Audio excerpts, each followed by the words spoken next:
അങ്ങനെ കാത്തിരിപ്പിനൊടുവിൽ നമ്മുടെ സൂര്യയുടെ കറുപ്പിൻ്റെ ട്രെയിലർ വന്നിട്ടുണ്ട്. ഡിലേ ആയിട്ടാണ് ഇറങ്ങിയെങ്കിലും ട്രെയിലർ അത്യാവശ്യം നന്നായിട്ട് വന്നിട്ടുണ്ട്.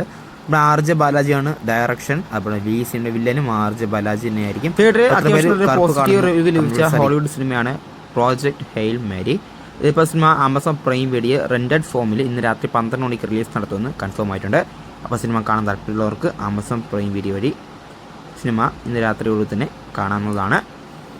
അടുത്തത് നമ്മുടെ മലയാളത്തിലാണ്. നമ്മുടെ മധുവിധുവാണ്. നമ്മുടെ ഷറഫുദ്ദീൻ, ജഗദീഷ് എന്നീ പ്രധാനശക്തിയ അത്യാവശ്യം നല്ലൊരു കോമഡി എൻ്റർടൈൻമെൻറ്റ് സിനിമയാണ് മധുവിധു.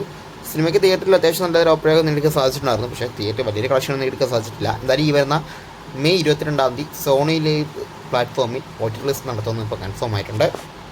അതോടൊപ്പം തന്നെ നമ്മുടെ ചാക്കോച്ചൻ്റെ ഒരു ദുരൂഹ സാഹചര്യത്തിൽ ഈ വരുന്ന നെറ്റ്ഫ്ലിക്സിൽ 13 റിലീസ് നടത്തുമെന്ന് ഇപ്പോൾ കൺഫേം ആയിട്ടുണ്ട്. അതുപോലെ തന്നെ നമ്മുടെ ലാലേട്ടൻ മമ്മൂക്കി ഒന്നിക്കുന്ന പാട്രിയോട്ടിൻ്റെ OTT റൈറ്റ്സ് ഇപ്പം 40 കോടി രൂപയ്ക്ക് C5 സ്വന്തമാക്കിയെന്ന് ഒഫീഷ്യലി കൺഫേം ആയിട്ടുണ്ട്. സിനിമയ്ക്ക് ഏകദേശം 60-70 കോടിയും അടുത്ത് മാത്രമേ കളക്ഷൻ നേടാൻ സാധിച്ചിട്ടുള്ളൂ. അതായത് സിനിമ തിയേറ്ററിൽ ഒരു പരാജയമായെന്ന് ഉറപ്പിച്ചിട്ടുണ്ട്. അപ്പോൾ സിനിമ കാണാൻ താല്പര്യമുള്ളവർക്ക് ഈ വരുന്ന മെയ് ലാസ്റ്റ് വീക്കിൽ കൂടി സിനിമയുടെ OTT റിലീസ് ഉണ്ടാകുമെന്നാണ് അറിയിക്കാൻ സാധിച്ചിട്ടുള്ളത്.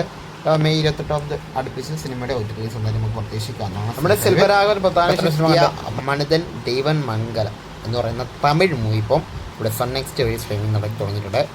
അപ്പോൾ കാണാൻ താല്പര്യമുള്ളവർക്ക് സൺ നെക്സ്റ്റ് വഴി സിനിമ കാണാവുന്നതാണ്. സിനിമ കണ്ടിട്ടായിട്ടുണ്ടോ ആരും കാണുന്നുണ്ടെങ്കിൽ അഭിപ്രായം